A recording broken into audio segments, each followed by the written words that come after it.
This is where we hold them. This is where we fight.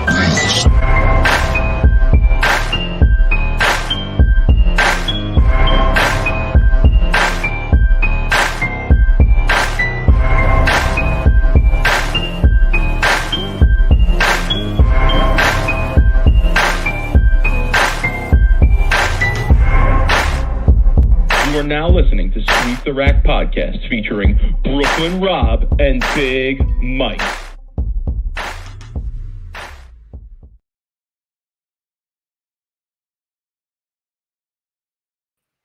Rob, what's good, homie? Yo, Mike, first off, I want to apologize tonight. I am definitely under the weather. Not going to lie. I'm really powering through this broadcast tonight. I don't want to get into details, but you might be able to figure that out. But yeah, not feeling really that good tonight, Mike. But Rob is here for the people because it's Wednesday and news is dropping left and right. There's so many things to discuss: resignations, beef, RPI, team trials. Rob, we got a lot to get to, but let's talk about what the people come here for, Rob. Hold on. First of all, I almost forgot. Happy New Year. Happy New Year to everyone. Happy New Year. Rob, did you have a good New Year? Did you have a good New Year, Rob? I did. I went out. We went out to the bar, to the club. I think I'm paying for it now. We also will talk staffing switches. The chat's going to be off the hook tonight. It's going to be a crazy show. This is going to fucking be a doozy tonight. But yeah, man, my New Year is good. I went out, fought the crowds in here in Arizona. Mike, not to get into too much detail, but I'm paying for it today for that. But yeah, New Year's was great, man. Happy New Year. I was at our guy Bill O'Neill and his brother Todd's new mountain house that you had already been to, spending the New Year's weekend with a close part of a larger crew of people that we used to go out with for New Year's every year. And now we all have kids and everything. So it was a whole gathering. I mean, I was amazed that we made it to the point where everyone could get to the mountains and no one was sick or no one had to cancel or nothing really fell through. So that was amazing. But Rob, people in the chat, I want to tell you, I have not said anything to him about this. This is the first he's hearing about this. I got to call you out for something, dog. I got to call you out for. Do you want to fess up to something, or are you going to make me call you out? What did I do? Fess up to what? Oh man, I heard that when you were a guest at Bill O'Neill's Mountain House. So let me talk about myself as a guest at Bill O'Neill's Mountain House. Before Rob says anything, let me talk about me as a guest at Bill O'Neill's Mountain House. Okay, Bill and Todd's Mountain House. Okay, I bring a whole box of liquor to stock the bar with me, okay, including mixers and all that, all right? I bring a housewarming gift with me, supplies for the kitchen, etc. I bring scallops and bacon with me to make for people. I bring a whole bag of craft beer with me, okay? While I'm there, I clean, I tidy up. Before I leave, I make sure everything is better than the way that I found it. I made sure everything was better than the way I found it. And here's what I heard about you, Rob. I heard that when you were up at the mountain house, you ruined our man's grass. I heard that you went outside into your car and pulled your car right over his brand new sod and ruined it. Four figures worth of damage, yo. No. You better make a phone call, bro. You better make a phone call. First off, I after I did it, I literally did it, and you could, Bill and Todd will be the first to tell you. I literally walked into the house, and I said to Bill, "Yo, I fucked up your grass, bro." Dude, I fessed up. Like he told me. And listen, I'm kidding. I'm kidding about the four figures of damage. I'm kidding. Good because I told him I'd pay. I'm coming at Rob on that one, but I told him I'd pay. Though, true story. Rob ruined the brand new sod. All right, I did. My brother did bring Tito's. Box. I did. So listen, people, if you want to invite one half of Sweep the Rack to your new house, to your new vacation home, you know what half to invite. Hey, I'm just saying, okay? I had to fly in for his deal, This is so true. This is true. give me some break. Give me a No, it was. break. I'm sure it was a very similar situation because I know that there were a lot of people up when you went. There were a ton of people up when I went. A lot of kids, etc. But yeah, it was a great time. So happy New Year to everybody. Hope everybody had a great time. Hope everybody was healthy over the New Year, etc. Uh, Rob, let's talk about what the people are really here for, and that is my weekly league review. Okay, let's talk about it. And I'm going to stipulate Sport League is what we're talking here, people. If you're not a regular viewer to our pod here, Sport League is what we're talking. Rob, it was the long pattern last night. Rob, I threw it good. I'm getting my confidence back. I'm figuring things out here. Bill O'Neill actually told me over New Year's that I might be too fat to bowl, which is concerning to me. But I feel like my confidence is coming back and I'm working things out. Last night, 609. 609. Oh, and I see Stu Williams in the chat. Bill actually went so far as to compare my body type with Stu Williams' body type. So I think anytime I'm just saying, not a great comparison. All right. Hey, listen, our guy Bill, is brutally honest, bro. Brutally honest. So yeah, he comes hard. He comes for the throat. You got to be prepared if you ask him a question.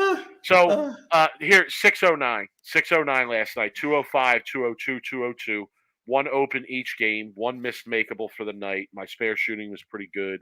Didn't really have great carry. I probably played too far right for most of the night. When I moved in later, the ball reaction got much better. But a good night. Here's the good news. It's the end of the first half. It's the end of the first half. We're shaking that one off. We're moving forward. Okay? We're moving forward. That's all I'm going to say about that. 2022, I hope to bowl better. But listen, I'm here to bowl on the real conditions, whether I bowl good or I bowl bad. It's what I'm about. All right, Rob. In all seriousness, I know people aren't here to hear my league review. Big news today, man. Big news breaking in the bowling world. The PBA put out a statement. I'm going to read it. PBA announced today that CEO Coley Edison will be resigning from her position effective January 21st, 2022. Then I'm not going to read the whole quote that Coley put out, but one of the greatest honors of my life to lead the PBA, especially through these difficult past 2 years. Yada, yada, yada. The PBA will continue to run by its senior leadership team, including Commissioner Tom Clark, COO Lev Esther, Vice President Carissa Del Benet, Senior Director of Regional Tournaments Michelle Terrell, and Tournament Director John Weber. Its successor, Edison, has yet to be named. So I know we are going to be putting in for the CEO of the PBA, right? I have my resume. Look, I got over 11 years of corporate experience. I got a master's degree. I'm very well educated in the sport of bowling. Mike, I'm just throwing my name out there, Mike. We could both run this position. We could be co-CEOs because we have a lot of great ideas. No, I mean, first off, before we get into that, right? Thoughts on this? What are your thoughts that you taking out from this, like of her resigning from the PBA, this position, not Bolero? Okay. Well, now, okay. I know So that was... yeah, and that's really my first question, right? And they said they're going to announce more about her plans in the coming weeks, right? So my first question is she leaving Bolero, or is she just leaving her position of CEO of the PBA Tour? If she's just leaving the position of CEO for the PBA Tour, but she's staying with Bolero, I don't really think that's that big of a deal or that big of news because they're the same company generally, same owner. So she'd still be there to guide whoever is going to be in that role. Now, if she's leaving Bolero, totally, I think that makes it a little bit of a tougher situation because you don't have her there to guide the person through. My thinking would be that she's leaving Bolero. Like if you were staying at Bolero, why would you give up this position? I think this was a position that she liked having. So if she was going to stay, I would think that she would keep the position. But um, Rob, my initial thought is this, and I'm not people are going to accuse me of being negative, and that's fine. Whatever. Say what you want to say. I think I call a spade in most situations. Coley was only CEO of the PBA for a short time, right? Some of that time the tour was shut down. She did some really good things that I'll give her credit for. The sponsorships are one thing that comes to mind. Seeing companies like Kia, Pabst Blue Ribbon, what was Snickers was another one, I think, associated with the PBA is a great thing. Okay. Uh, with that said, I think that she gets more credit than she really deserves. And when I say that, I mainly refer to the idea that when I read a lot of stuff that is done on her in the media that I've come across, the Fox TV deal is always mentioned. And let's not lose sight of the fact that the Fox TV deal was done before Bolero even purchased the PBA Tour. Right? The PBA had a whole year under the Fox deal before Bolero came in. So to assign her credit for that, when really it's Tom Clark that was responsible for that, I don't know. Like, what's with that? Am I wrong for saying that that's not something I would assign to her tenure? Now did they change the show? Did they do some things differently within that deal with Fox? Yeah, a little bit. And I like some of the stuff they did, and I didn't like some of the stuff they did. One of the things that I really liked, and I don't know if she was behind this, but as the CEO, you get the credit as well as the blame. I really like the intros.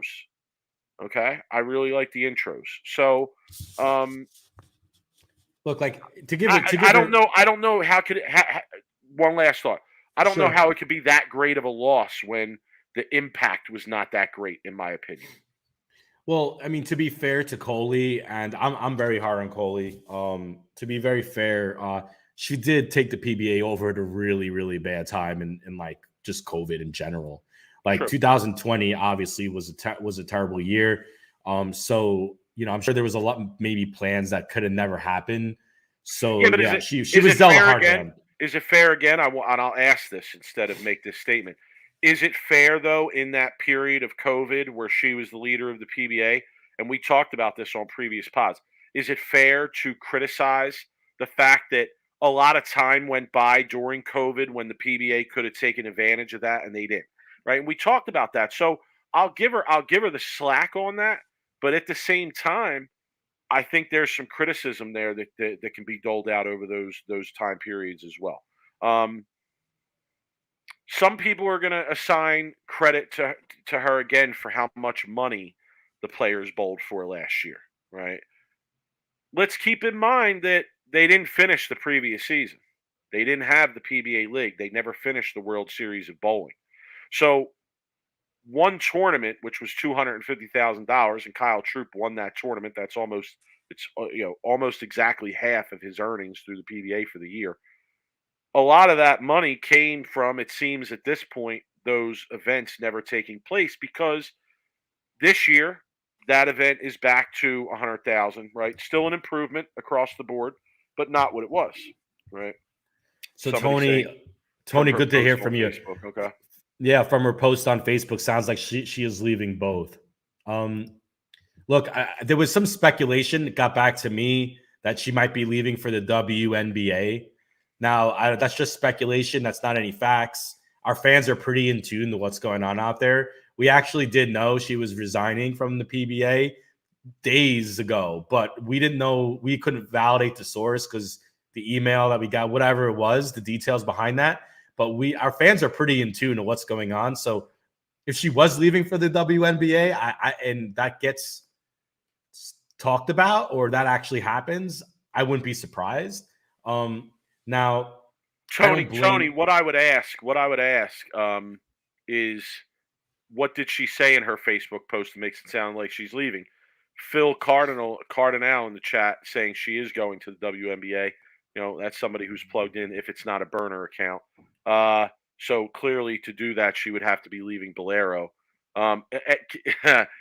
I gotta say, Step down. if that's really the jump here that she's going to the WNBA, uh, for me Yeah, look. personally, Well, that's look. going to affect the lens through which I view her tenure as the PBA CEO.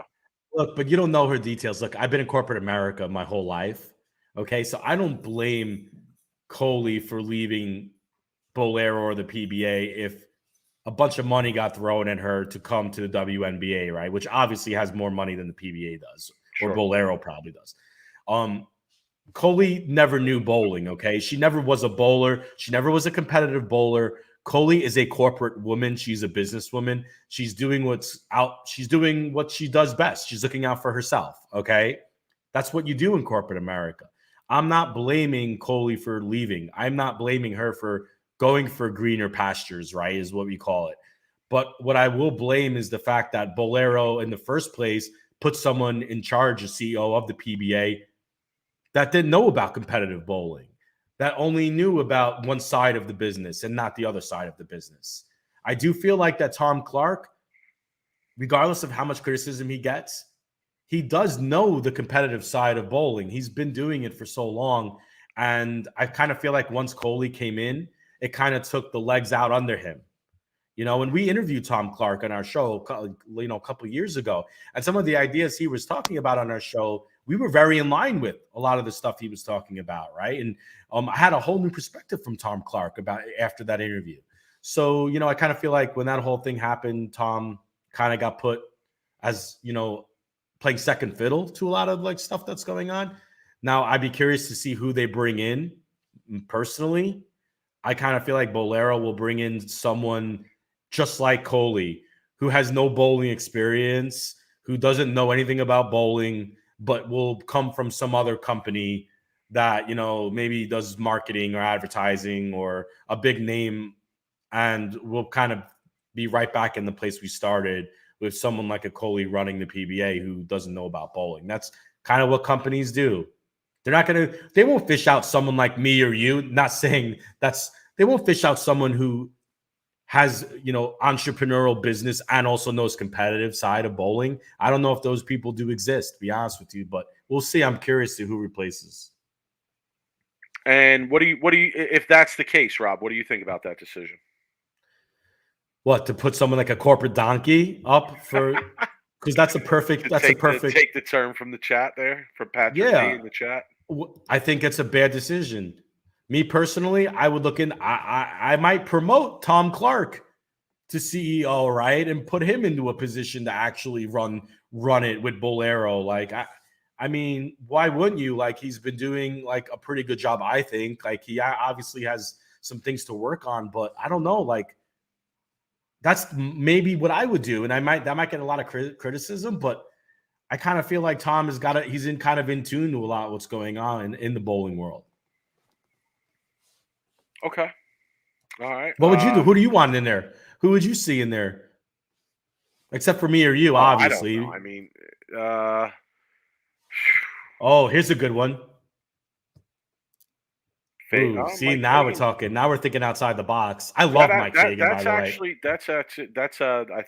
believe that's Dick. I believe Dick's in the chat here. I would love that. That's actually a really good suggestion. That's a great idea, dude. Fagan's really good suggestion.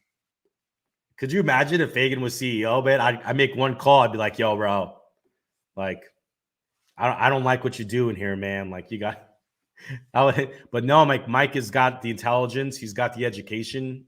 Yeah, I mean, Rob, if we sit here and we go through the Rolodex of bowling people that we have in our head and can dig deep, I'm sure we can come up with quite a few names. But what about Chris Shawtran, the CEO of Kegel? I would try to bring in someone like that, right? Like a CEO of some bowling related like company, and try to buy them over to come, because it happens all the time. Like, it happens in my industry where someone jumps company CEO-ship from one company to go to another.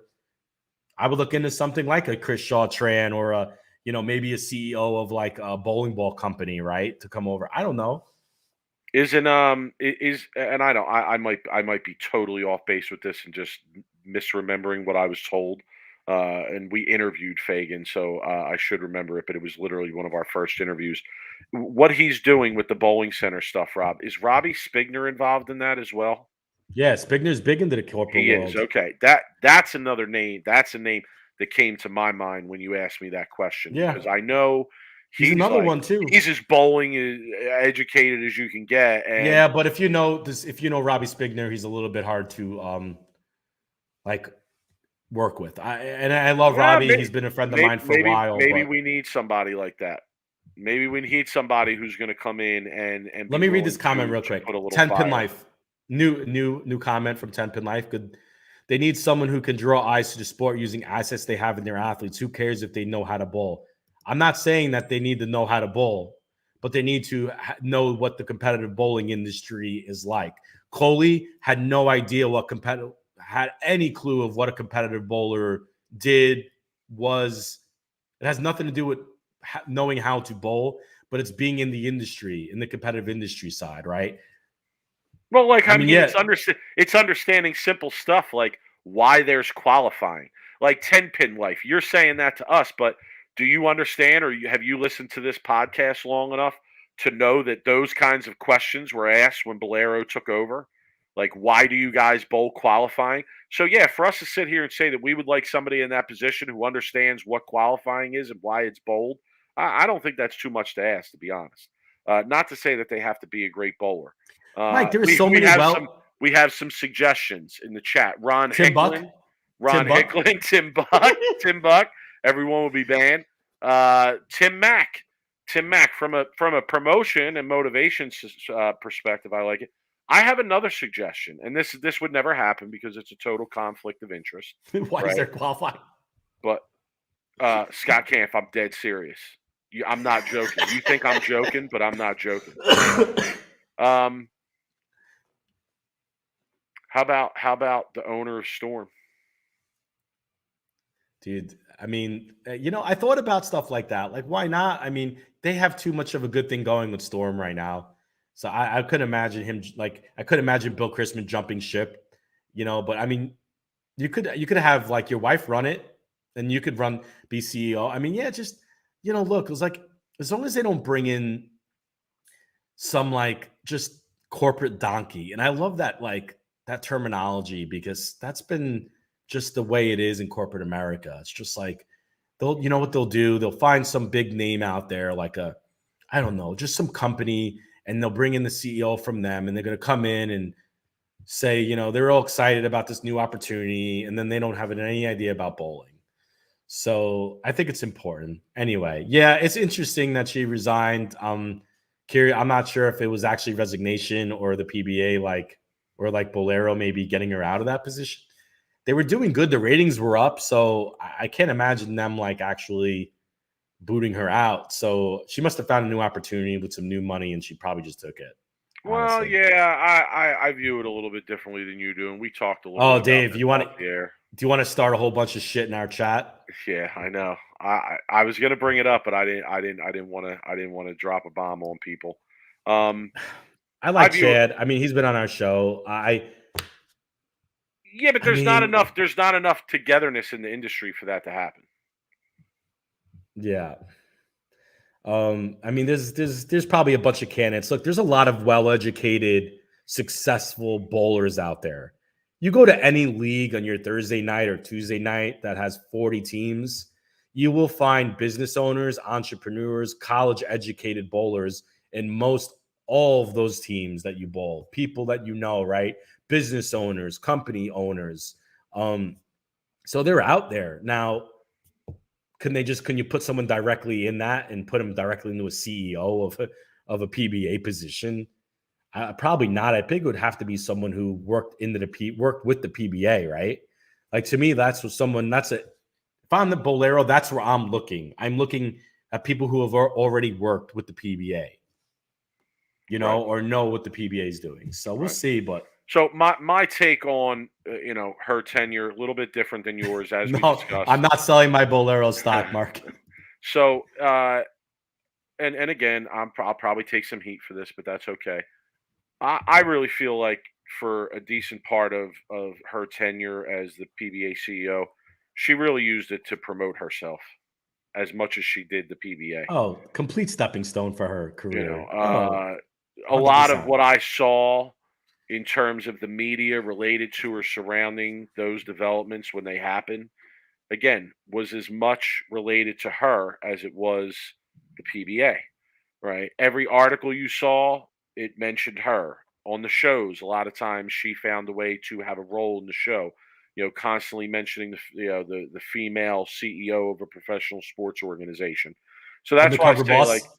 if she really does move to the WNBA, it won't surprise me because, again, like, I realized very early on in following her tenure here that a big part of her interest was in the idea of being a powerful woman in sports, right? Whether that meant the PBA or she goes to the WNBA, whatever that may mean. But again, to be fair, I think that she did do a lot of good in her time and in her tenure here. All right, Rob. We know what the people want to know. The people want to know what we would do if we get hired as the CEOs or co-CEOs of the PBA Tour. We're both going to put our applications in. I already reached out to the PBA brass to ask where I send my resume. It's probably just going to be a typed list of all the ideas that they've taken from this podcast and implemented over the last 2 years or so. But nonetheless, let's have a conversation, Rob. I know you have a lengthy list. I don't have that long of a list. So go ahead. You go. We're going to have some similar things here. I think mine are just going to be a little bit deeper than yours. But go ahead. You start us out. All right, CEO Mike. Being CEO of PBA, my first order of business is to put bowling on a major gambling sports platform. DraftKings, MGM, whatever that is. We need all live bowling, women and men. We need to be able to bet on it, and we talk about this all the time. So you can listen to a previous show. I'm sure a lot of people know that already. That's my first order of business, Mike. Yeah, me too. In fact, that's like my main thing. I want to go to one of the big, or all of the gambling outlets and present bowling as a major player in betting, right? And feature betting on bowling. My whole platform would be around building betting into bowling as a part of it, promoting it to the betting public as an opportunity to bet, something interesting to watch. As the CEO of the PBA, how do you do that? Okay, well, first you have to make people aware that first you have to get deals and get on the sports books with all these major sports books. Then you have to make people aware that they're allowed to bet. And really, you have to educate people on how to bet on bowling. Then you got to educate the people on who the bowlers are, right? And who they might want to bet on and give them that information. So the shows would have to change and some components would have to change. I'd probably like to see an online component where the website is used more effectively to present some of that information. That would be another major part of my platform is let's get better with the technology, with the website, etc. But yeah, the betting would be my main thing. Rob, the people know here that I feel like that's the way to take bowling to the next level. Yeah. So, second order of business. People are saying our Facebook feed is down, Rob. I don't know. Yeah, there's nothing I can do about it.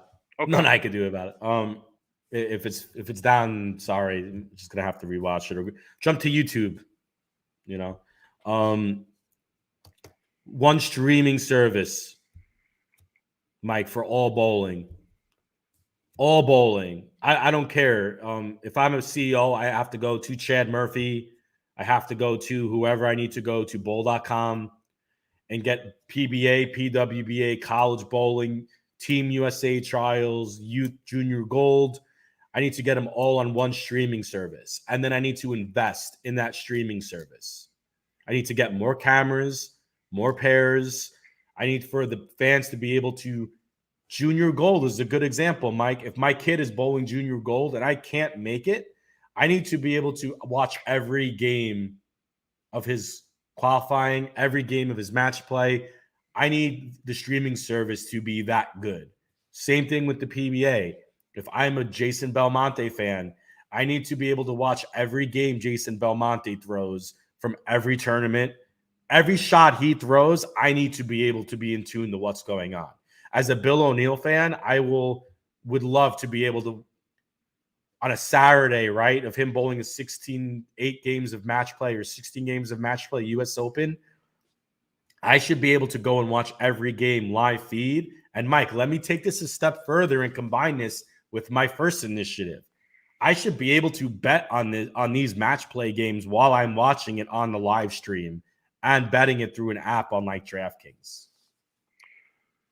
Yeah, agreed. That's not going to happen. But I think to be forward thinking and to be proactive, if I was hired as the CEO of the PBA, you got to get on a better in-house production of the bowling for an online component, right? Whether it's behind a paywall, whether it's not, whether it's subscription, whatever it is, you got to find a way to make that happen. Because Rob, thinking forward, okay, what happens if we get to the end of this Fox deal and they don't want to do another deal with the PBA?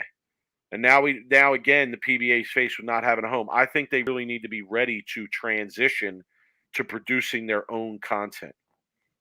So I would definitely be on board with that.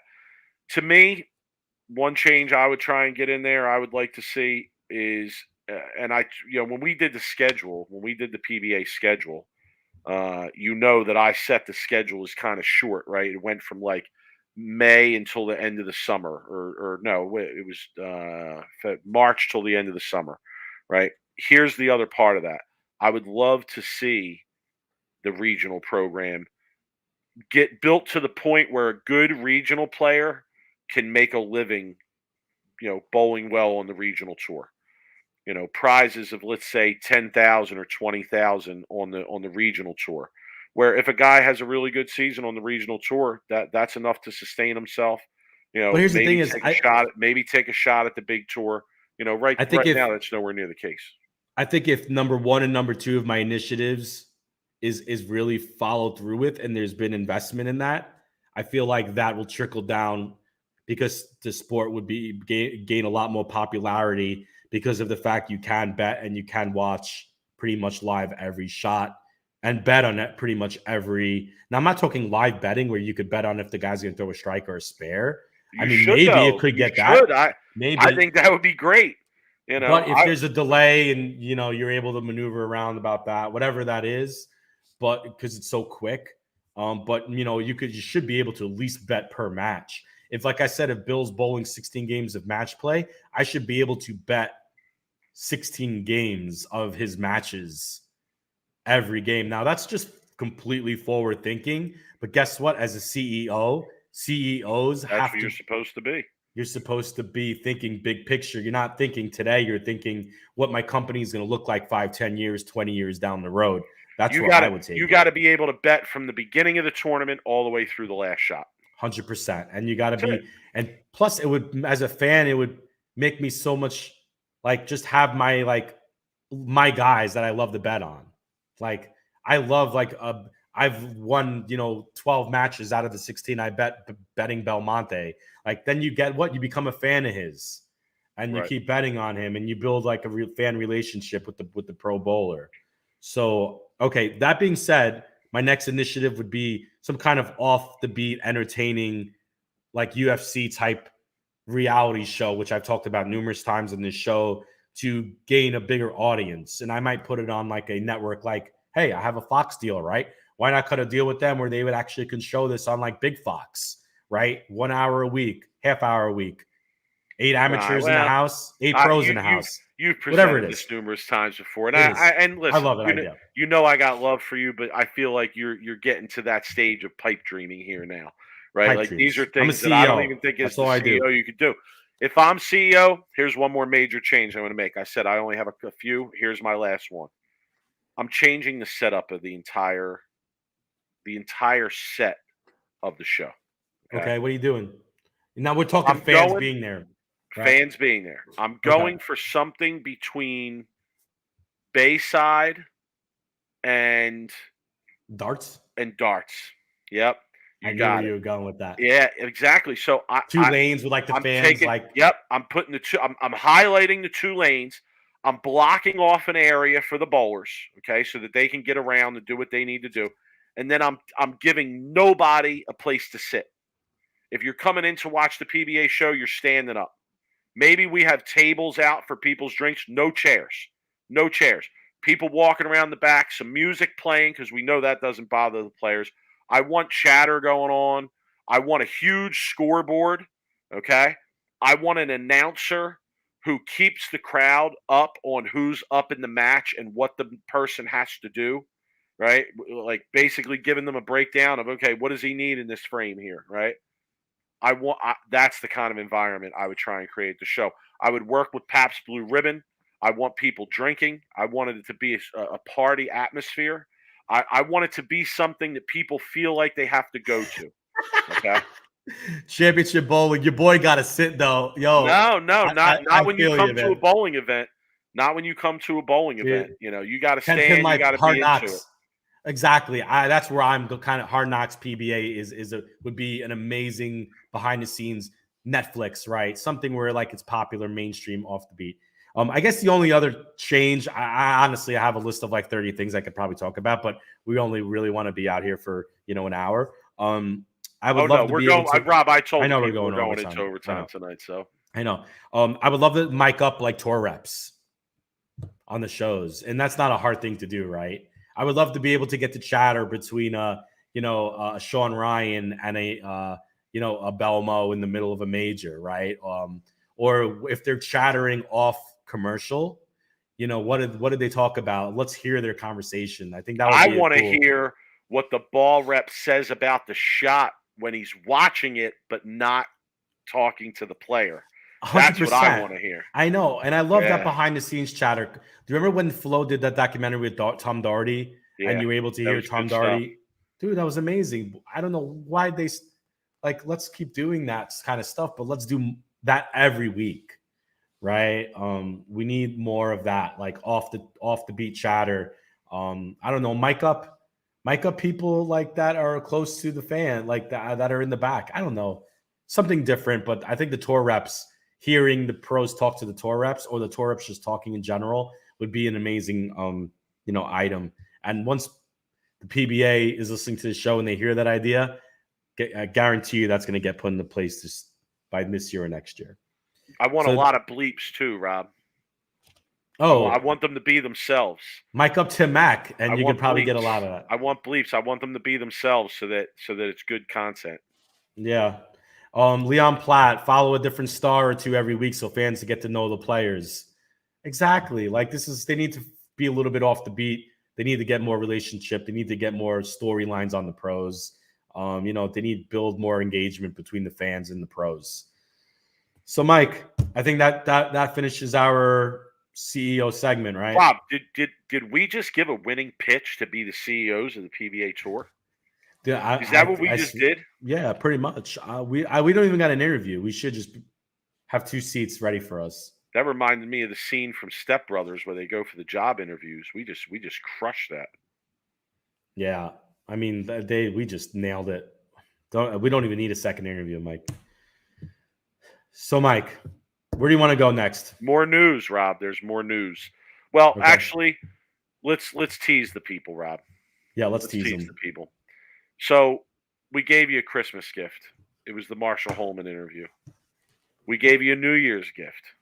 It was the Kyle Troop interview. The new year brings more gifts. Rob, we have another preview for the people. We do.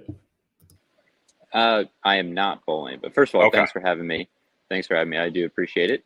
No, I am not bowling Team USA trials. I am submitting a resume, but with how crazy busy we are at the shop right now, it's just not really feasible for me to take another week off and be out there. It started from when I first started bowling. I literally started bowling games when I was 18 months old. So I think it's a pretty similar story to how Belmo started bowling. Just super young, not really able to pick up the ball, normal or traditionally. And it just kind of turned into what it is today. It just never really changed. I never, started putting my thumb in it. It was just always a couple fingers and just went after it and had fun. I think last year was a big confidence builder, and even right before COVID shut down, I felt like I was bowling some of my best I ever have. I just think it's a couple of changes that I've made to my physical game, but mostly it's just the mental game for me is so much better now, and the bad games aren't quite as bad, and I'm able to recover and just kind of see the lane a little bit more clear because I'm thinking a little bit more clearly. So yeah, absolutely. I think I'm one of the top 5 bowlers in the world right now, and I feel like any tournament I can go into, I can win. So now it's just going out there and actually doing it. Fire. We straight up asked them,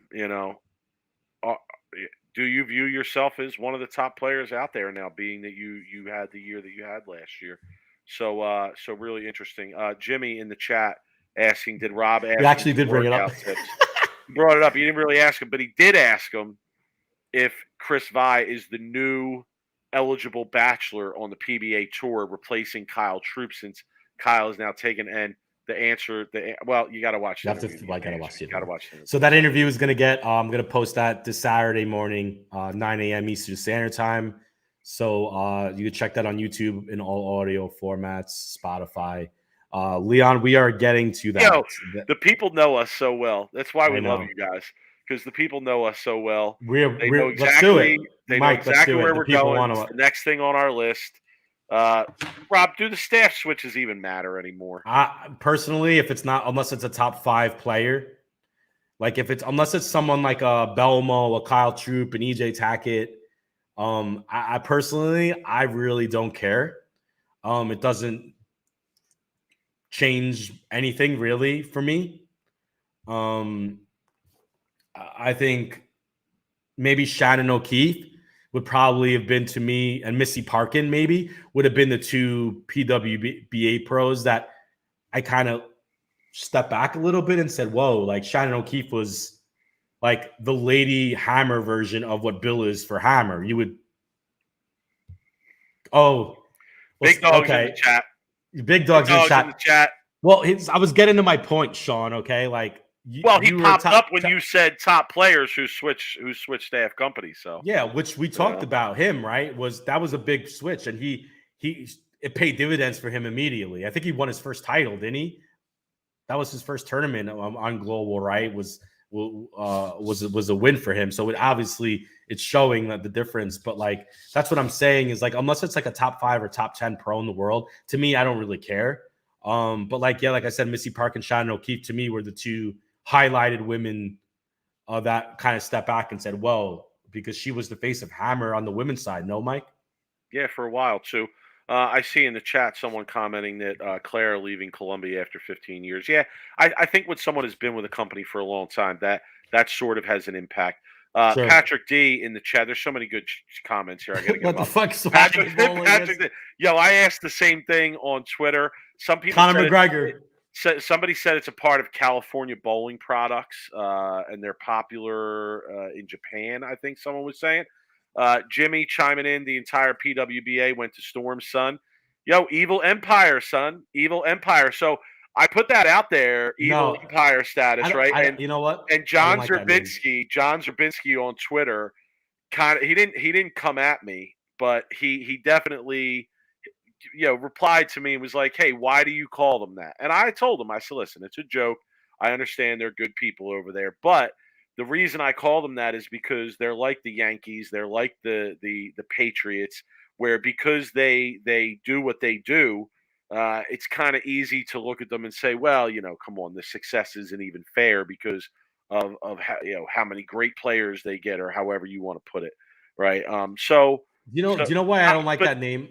You know why I don't like that name? What, Swag Bowling? No, I love the name Swag Bowling. It's just you want to kind of just like swag bowling, like Conor McGregor. Like after you throw a strike, that's how you want to kind of walk back. Evil Empire, and I mean I get what you're saying, why that is, because people you want to love to hate them. I know it's a joke. I love the fact that Storm and most of their stuff, and I'm not saying all of their stuff, is made in the United States. That's why I like Storm. It's a privately owned company. They have, a few brands, but they do really good at what they're doing, and that's making good bowling balls that perform. That's the reason why they're so successful, Mike, and that's the reason why people want to throw their stuff. No doubt. And listen, when you're mentioned when you're mentioned with the likes of the Yankees and the Patriots, let's be honest, you're doing something right. Okay, you're doing something right. But there's going to be some haters that come along with that, and that's what I'm playing on there. Okay, I know. Back to the staff switches, Rob. I agree with you. Andrew Anderson. They don't matter that much to me anymore. I think the last few years, particularly, have kind of proving that there's no magic pill in switching staffs to get success on tour, right? Whether that be ladies tour, men's tour, whatever it is, that doesn't seem to be the way to just automatically get success out there. Like you said, if it's a big top 5, top 8 player, okay. Somebody who's been with a staff for a long time, okay. Here's another caveat for me, Rob. If they started actually telling us what these contracts are worth, then it would matter to me because I would want to know, well, is company A paying this player more than company B to throw their stuff? Or is player A getting more money than player B based on where they're at with these different companies? So we know that's not going to happen. We've talked about that at length. That's something we actually talked to Bill about on one of our interviews with him. So, yeah, overall, though, I got to say, most of this stuff is meaningless to me at this point. It's really about what logo somebody's wearing on their shirt. I'll tell you, though, and I'll say this every time we talk about this kind of topic. The one pro that I would love to see move staff is EJ Tackett. I would love to see EJ Tackett. Sorry, someone called me and it screwed me up. EJ Tackett moving from Motive to Storm or Roto would be, to me, the one switch I would want to see. With the way he throws it, wherever it, to me that would be interesting. But like I said, I don't really pay too much attention to a lot of the staff switches. But I know he's not going anywhere. But to me, hypothetically, that's what I would want to see. So Mike, you want to talk RPI? Let's do it. Okay, so the RPIs were this week, and I believe they actually just finished this week. Today. They finished today. Just a few hours ago, as a matter of fact. They did. $20K got paid nice for price. First place for the RPI. Nice price. So I'll go over the results for the round of 8. Doing it from anything would be way too much time. Carlos Granados, who ended up winning, defeated Tom Attic. Mike Fitzgerald defeated the Sam Rothstein of Sweep the Rack. PJ Haggerty. Graham Falk. Is it Foch or Falk, Mike? Fa? It's Fa? Fa. Got my eyes on you. Canadian. I would call him Fokker. That would be like, I got my eyes on you, Fokker. Falk defeated J.R. Raymond, and Joe Bailey defeated David Kroll. Semifinals, Granados defeated Falk. Bailey defeated Michael Fitzgerald, and then the champion was Carlos Granados, who defeated Joe Bailey. 228-11. Good to see bowling back this week, streaming again on, was it streaming on Flow or is it streaming anywhere, Mike? No, it was $2 Phil. $2 Phil's production. $2 Phil Productions. Yeah, right. I forget what it's called, but yeah, I think he was in charge of doing it. Better chance of guys becoming CEO of the PBA than EJ leaving Motive. Dude, nobody thought Lucas, but people said the same thing about Sean Rash when he was with Brunswick. Okay, so and Chris Barnes when he was with Columbia. Yeah. You never know. Hey, Tackett will eventually leave Motive. Eventually, I'm not going to argue about when it will happen, but he'll eventually leave. There's very few bowlers, especially in the current environment, who stick with one company throughout their entire career. Dude, it's just like the sports world. It's like, it's really rare these days where a sports athlete stays with the same team throughout their whole professional career. Even guys like Joe Montana played for the Chiefs. Joe Namath left the Jets. Lucas, people are here to beef with you, son. People are here to beef with you. They're saying $2 Phil, $2 Phil's coverage is better than Flow. 10 on the deck. 10 on the deck is the name of his bowling production company. So don't come at us. Don't come at us because our fans will bring the beef. Okay, so Listen, really, really happy to see that it was a $20,000 top prize. Love to see the regional guys competing for that kind of money. Love to see those guys get the spotlight and have their own event. I'm over the talking about the RPI results. I want to talk about Okay. the real meat. All right. Sweep the rack. We're sweep the rack. Okay. So there was some drama, okay, that happened in the RPI match.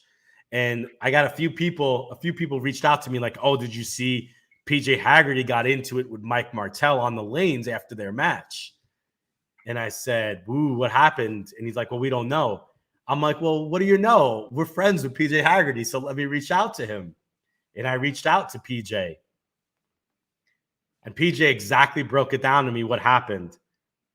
You're hearing it first on Sweep the Rack, Mike. I don't think anybody knows what the beef was, what happened, but we're letting the people know. And I asked PJ, I said, PJ, can I let the people know? And PJ, being a boss, says, yeah, go for it. My guy PJ is a boss, okay? I wouldn't ever talk shit to PJ if I was bowling him because, look, first off, I have the utmost respect for PJ and his game and his character. The man he's an amazing person. But Mike, PJ he's not afraid to throw it out, I don't think. So anyway, so here's the story, okay? It was a good match. He splits an attempt to lose. He's walking off the approach after shooting his spare, and as I'm walking towards the approach, he says, quote unquote, you should have bowled 2T in that game. Quote. I looked at the monitor to make sure Martell said this to PJ. Yes, Martell said this to PJ after Martell split to lose the match. Okay. So not only did you just choke in the 10th to lose, because that's what that is, but you open to lose, and then you talk shit to your opponent, okay? To me, if I split to lose, I'm going to walk back. I'm maybe going to kick something, but I'm not going to blame my opponent, okay? I'm going to walk back. I'm going to sit down. So PJ looks at his monitor to make sure he had enough pins, throws his shot. So I guess the match wasn't out. He split, and then PJ went up and got what he was supposed to. Came off the approach, and he let him have it. Told him he shouldn't be running his mouth when he's the one who split in a 10. And told him someone is going to pop you if you keep talking shit.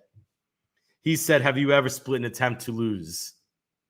PJ then says, I said yes 100 times, and I'll do it 100 times more. But I never tell my opponent they should have bowled a lower score unless I expect to put the boxing gloves on. Breaking news. That's exactly what happened in that match, Mike. So here's what I want to ask. I mean, clearly, in full disclosure, PJ is the Sam Rothstein Sweep the Rack. He's a good friend of ours. Yeah, friend of the show for sure. But Rob, here's the interesting wrinkle here for you in this situation. Mike Martell is from Brooklyn, Rob. He is. Is Brooklyn in the house without a doubt? Okay, and he's a great bowler. He is. He's really good around our area where we're at. He's one of the better players around here right now. But here's what I want to think. What are your thoughts, Rob, on a Brooklyn guy talking smack after opening in the 10th? I don't agree with that because I don't know what PJ needed to win. Maybe he was trying to get in PJ's head before he needed to get up and like throw something. But talking shit after you split in the 10th isn't exactly, that's like an unwritten rule of talking shit. You probably shouldn't talk shit. Now splitting in the 10th. If I doubled in the 10th and I had to force him to do something, now I'm giving him the business, Mike. And you know that. You throw that second or third one, you're turning around and you're giving him the business. All right, how about if you get up in the 10th and you go great shot, bad break, right? You stone 9, okay, and you know it's probably going to cost you the match. Is it okay to talk shit there? No. Okay, all right. No, because look, like there's certain times to talk shit, and I feel what about if you stone 9, same situation, and your opponent caught a couple breaks throughout? Oh yeah. Then is it okay to talk shit? Oh, 100%. Yeah. Okay, so Randy Peterson then Yes, when he there left. are rules. Oh Mark. yes, Mark. There's Yes, if you rules want to know the talk about. rules, right here, sweep the rack. Yes, We can help you out. I'll break down all the rules. Rob, Randy Peterson, when he left the Stone 8, it would have been okay for him to talk shit to Ernie Schlegel after that. Yeah, I mean, yeah, I would. I mean, after he stoned 8, I always, and I said this, I might have told Randy this, when he stoned an 8 and then Ernie acted the way he acted, it would have took all my power not to punch Ernie in the face while he was running around. I went to even talk shit. I might have went to jail. It might have been the first ever fist fight on a PBA like TV show. I can't believe it. I can't believe it. Boom! Fucking knocked out right there on the lanes. There is some ways to talk shit, but not after you left a split and then you say to your opponent, "Oh, you should have bowled 2T in that game." Come on, that's not even good talking shit. That's not even a good Mike. You're from Brooklyn. You're better than that. You know better ways to talk shit than to say you've bowled a 2T. Okay. All right, Rob. So you had a story. I got a story. All right? Oh, you had an you're exclusive bringing story. all the drama tonight. I got an exclusive story. All right, okay? so PBA, And this is a good one, right? Story. This is a good story. This exclusive story involves disqualification. This exclusive story involves the PBA website and ball companies. So let me give the story here, and I'm going to be purposefully general. I'm not here to name names, and I'm not here to air people out. Okay, so I'm gonna keep it as general as possible. There was a PBA 50 regional event recently in Texas, Rob. Okay, a friend of the show bowls the event. All right, gets done bowling the event and makes the cut, qualifies for the finals. All right. Gets done bowling. Somebody comes up to him and says, "Hey, tournament director wants to see you in his office." Goes in the tournament director's office, and basically the tournament director was questioning one ball that was on this bowler's ball list. Okay. They wanted to know what the origin of this ball was. So the bowler told them, "It's a hammer ball. It was an international release. It's now a worldwide release, and I bought it from an online bowling shop a few weeks ago." Okay. Tournament director tells the bowler, "All right, give me some time. I need to figure things out, and I'll have a decision for you." The bowler comes out, has another meeting with the tournament director where it's made clear to him that he needed to check whether the equipment he was using was on the approved list or not before he started bowling. So he explains to the tournament director that when he went to the PBA website page to check the equipment, all he saw, and you guys can go there now if you want, all he saw was the logos of the companies. Okay. He didn't see any specific list of equipment. He just saw logos of the companies.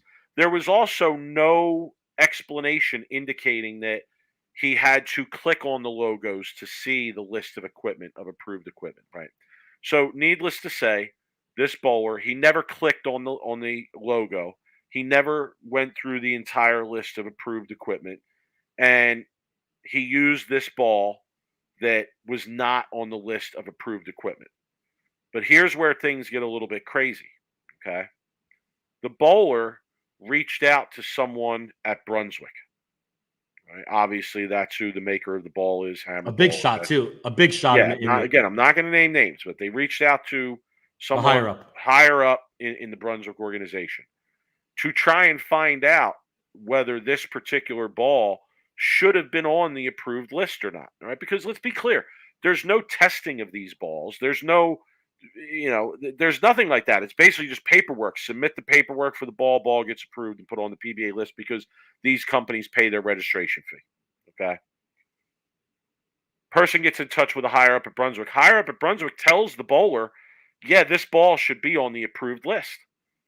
Bowler goes into the tournament director, says, "Listen, call Brunswick. The ball is supposed to be on the approved list." Okay. Tournament director calls Brunswick, finds out ball is supposed to be on the approved list, but it's not there. They also discover, okay, during this time period, that if you click on the link for Columbia on the PBA website registered product page, there's only 5 or 6 bowling balls registered under the Columbia name right now. Okay, how's that even possible? Right, clearly that's a mistake. Clearly, the approved ball list is not being updated. Clearly, no one's throwing Columbia these days. Okay, yeah, true. Here was the result from what I was told. Tom Clark was called, and the player was disqualified. Okay. Now, is that the player's fault? Wait, but Brunswick is saying that it's on the approved list. So is it or not on the approved list? No, Brunswick was saying it should be on the approved list, but it was not actually on the approved list. It didn't. It had not been put on the list. And again, that's sort of a formality. That's sort of a formality because there's no real approval process. And Matt Malzahn is actually joking, saying, "Is my coup to see on the list?" And obviously, it's not on the Columbia one because there's only a few balls listed there. But Matt, in all seriousness, when you click on Brunswick, some of these balls go back to the 90s. Okay. So, and Dave in the chat saying all the players using Columbia should have been disqualified. What, for using Columbia? But no, Dave, seriously though, my point to this player was that it's likely that in some instance somewhere, players must have been unknowingly using balls that aren't on the approved list that should be. Okay. Yo, Jimmy, that your comment made me die laughing. Should have ripped off his jersey like AB. Yo, get on the lanes. Yo. And just run out of the lanes. That's awesome. Now, here's the other disappointing thing here. The person that this happened to was bowling their first regional event in 20 years or so. That's a good puts a good taste in their mouth, right? To bowl more than right. So here you have a guy who wants to get back into bowling, wants to do it at a high level, right? Has an interest in it, is making an effort to do it, and this is what we're going to do, right? In the chat, Billy Sell, what's up, man? Hope everything is well. He says someone jealous called him out. So dumb. You know, Bill, I wasn't going to go there, but I heard the person who contacted us about this did tell us that the person who turned him in was the person behind him in the standings. And again, I'm not going to give out the names, right? I'm not giving the specifics here, but I was informed about that too. But this ball was a like hammer ball. Yes, like yes, it had a hammer label on it. Yes, it's a hammer ball. You know, so I don't know. Again, this is all stuff that should be cleaned up. This is all stuff that should never be an issue at that level. Is there any like as a consumer who this person who contacted you? Is there any like fight back that I could do like for the website that I purchased the ball off of, or like actually hammer? Or is that my fault as a consumer not knowing the brand? I think if any fault lies anywhere, it's probably with the PBA. It's either with the ball company or the PBA. Either the ball company didn't do their work to get the ball on the list, or the ball company did the work to get the ball on the list and the PBA didn't put it on there. Yeah, I think that like Patrick D, why would any ball from a major brand be illegal? Exactly. If it's if that brand is on the approved list, what's the problem? Yeah, that's kind of stupid. This thing's whole kind of crazy. I would love to get comment from the PBA on that. We should reach out to PBA and get comment. Maybe we can see what they're. Tom Clark, if you're out there listening, let us know what the deal is. Yeah, what happened? Like maybe there's more to the story than we know. Maybe there was 6 ounces of illegal fish weights in a plugged hole, or a sack of dimes in the middle of the ball. Maybe it had 3 holes or 4 holes, Mike, or 2 holes. Anyway, all right, last bit. Team USA, Mike, is going on. Team USA trials. My favorite tournament of the year, and that's sarcasm, because it's Team USA trials. To me, I can't stand it, Mike. I bowled a tournament once, and everything about the tournament, it just annoys me. The The format, especially, Mike. So, real quick, let me go over right now the men's overall standings. I was dumpster diving, so I got to scroll all the way up. My favorite. My favorite. Trent Mitchell, a new name that I haven't heard, from Chicago, Illinois, is leading points right now, and this is prior to today. They haven't released the results for today. But the interesting fact of this, Mike, is Trent Mitchell, is not a young two-hander throwing urethane. He seems to be, a more traditional style bowler, Mike. He's got a hand guard. He's pretty he's just pretty standard and basic in his approach. A lot of loft. And I love seeing him, some unknown name, right? Some, underdog, beating guys like Darren Tang and AJ Johnson, Kyle Trout, Dallas Leong, Nick Pate, Jacob Buttriff. Mike, these are big names that our boy Trent Mitchell is currently beating. So good for Trent, man. I'm rooting for him. I don't know him, but I love seeing people kind of come in and and beating people that we know and that are best in the world. I do not like the format for this tournament, Mike. The Team USA trials, they do it on a point basis. So the better you finish each tournament, the less points you get. So the least points you get by the end of the tournament, you make the team. There is a committee that picks a certain amount of bowlers. So it's usually only like the top 1 or 2 or 3 actually make the team. And then the USA selection committee selects like the rest of the bowlers. Right. I never understood this. I feel like, why even have a tournament? Why not just select people? I mean, it doesn't make any sense to me sometimes. But for someone like Trent Mitchell, maybe it is a good way for him, because he would never be selected in the first place. So if he could come out and win this tournament, gives him a chance to make Team USA and to learn from the best coaches in the world and to, compete with a guy like, an AJ Johnson, a Darren Tang, a Chris Vi, who, we talked with, is going to be putting his resume in. So I don't know, interesting format. I don't like it, but this is like the most overhyped tournament to me. It's like it's mostly youth bowlers. There's some pros. There's some amateurs. There's some youth that are pros. Nair? Nair is the only player in the field listed as a youth pro, which is interesting. But I don't know. I just think that if we're putting together a Team USA and pro bowlers are available for it, it's as easy as selecting the best pro bowlers. Junior Team USA, I thought that's what Junior Gold was for. But then it seems like the Junior Team USA is the focus here as well. Where you pay over, I don't know. I don't know what to think about this tournament. $1K for tournament expenses for high five. I went to college for 4 years and bowled college for 4 years of high fives. So, I mean,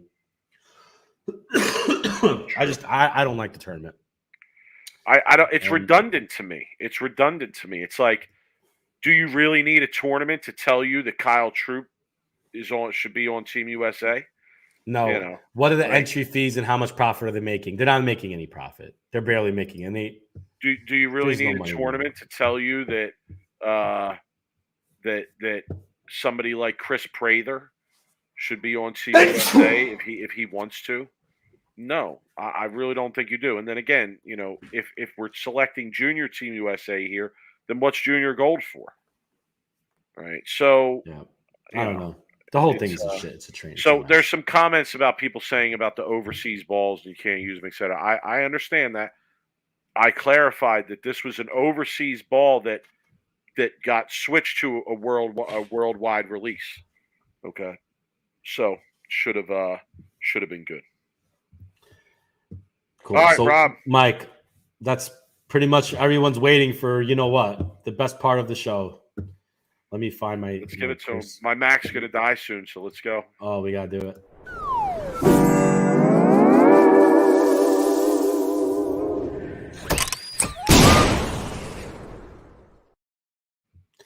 Real quick for the people in the chat. Yeah, I actually am. So, yeah, perfect. He's toughing Perfect it out me. for us, people. I'm toughing it out. He's toughing it out. So, Mike, I'm going to start real quick because let's go through this real quick. I'm going to share my screen because this was a hilarious post that someone put on the Storm Rotogrip 900 Global Big Bowling used balls for sale. So let me find it here. I think this is it right here.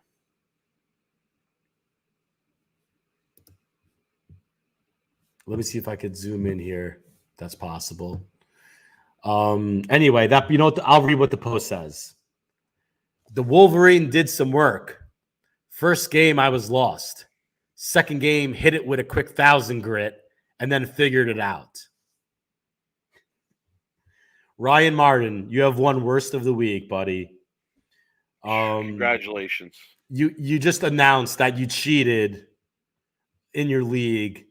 And if I was bowling in your league, I might send this to the USBC to get you kicked off the league.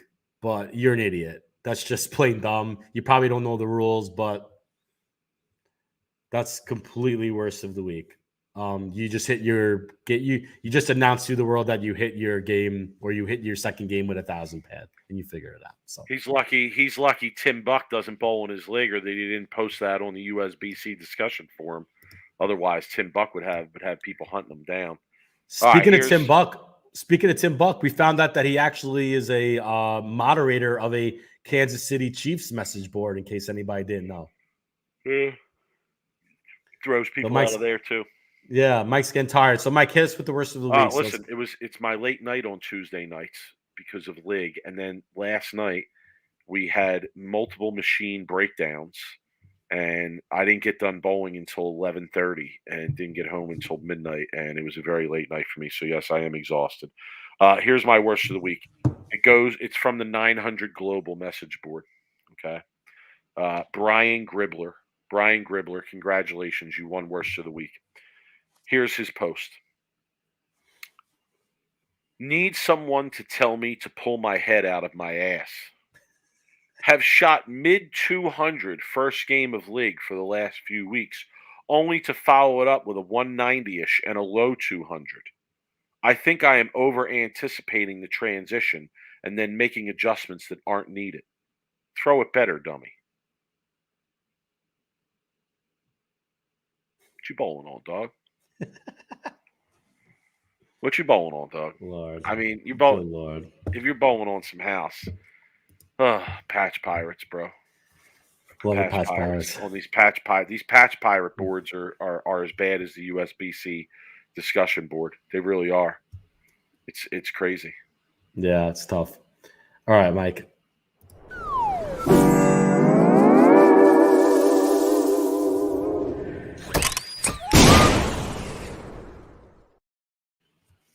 You like our graphic? You want to support the show? Pick up a rosin bag. Sweep the rack. Worst of the week. Get your own. Dude, Jimmy's bringing all the fire today.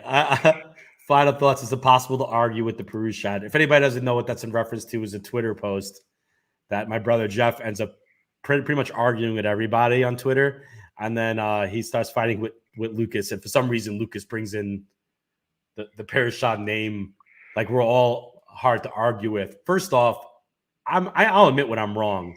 And I don't argue with everybody. So is that your final thought, Rob? That's my final thought. Okay. My final thought is, guys, I'm excited to announce.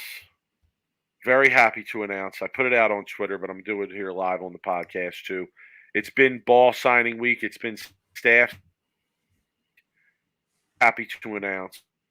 Inked another deal with all staff for this year. Means I'll be throwing whatever I want and paying for my own bowling balls and all staff forever.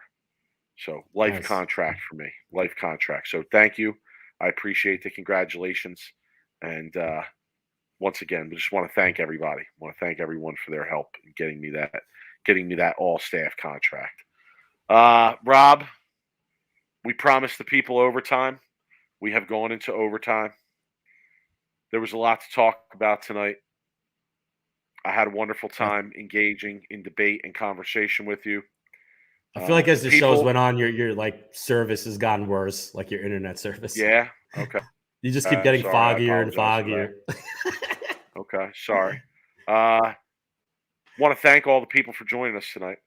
Want to thank all the people for their participation in the chat. Want to remind the people, hit the subscribe button. Hit the subscribe button on YouTube. Help us out with that. Check us out on social Make up media. Gmail accounts. Make up Gmail accounts and just subscribe. Yeah. I am at the 215 on Twitter. Rob is at BrooklynRob11.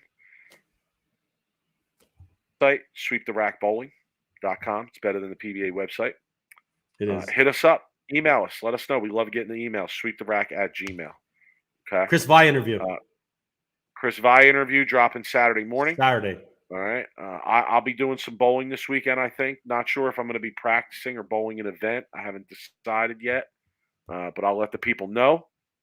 I won't be. Rob, I appreciate you toughing it out, dog, for us tonight with the news dropping and all that. Appreciate that. We were on the verge of canceling, and the news dropped, and Rob was like, no, let's get it.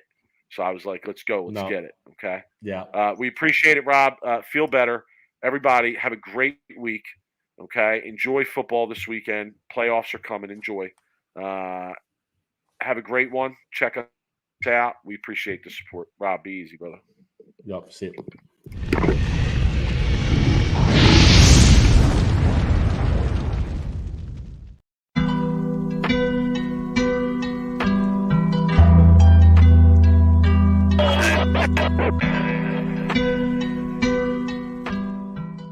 You are now listening to Sweep the Rack podcast featuring Brooklyn Rob and Big